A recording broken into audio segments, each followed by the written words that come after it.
Okay, so sa problem na ito guys, ipapakita ko sa inyo kung paano yung brute force.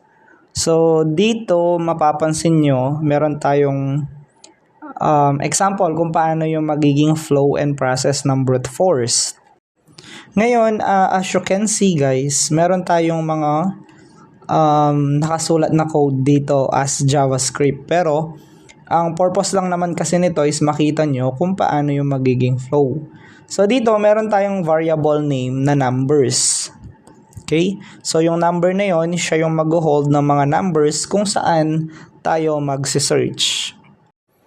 So beside sa variable numbers natin, we have yung data natin na tinatawag na integer. So ang data natin will be 1, 3, 6, 8, 7, 2, 11, 15, and 17. So, yan yung mga datas natin na hawak-hawak po ng variable numbers natin.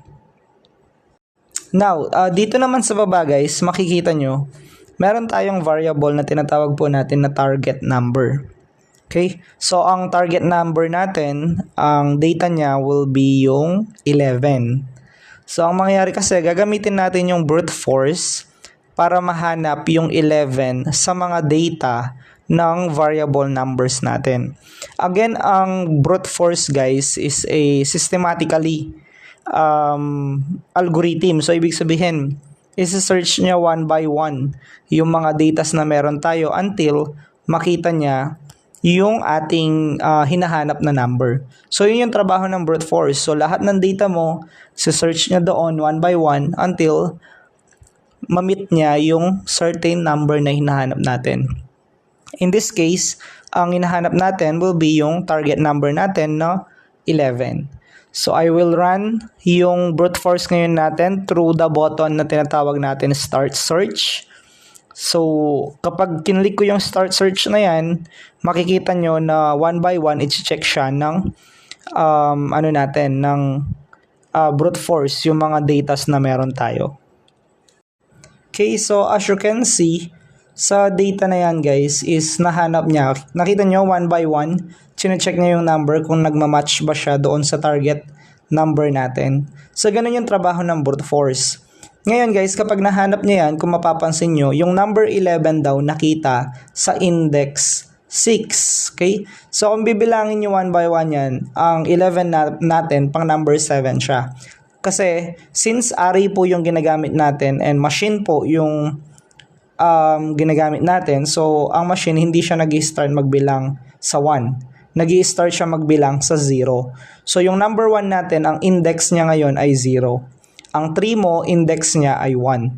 So, it always starts sa 0. So, kung bibilangin mo yan, 0, 1, 2, 3, 4, 5, 6. So, yung number 11, nasa index 6 po natin. Okay, so ngayon, since 11 yung hinahanap natin, let's change yung target number natin sa number 17. Sa last part ng index natin. So, makikita nyo ulit, isa-search niya one by one yan until makita niya kung pang ilang index yung ating 17 na number.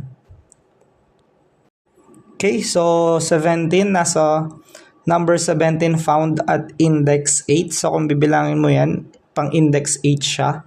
Ngayon guys, every time napapalitan ko yung number, ng target number natin, of course, mag-iiba yung index natin. At makikita nyo, yung searching ng brute force natin is one by one talaga siya.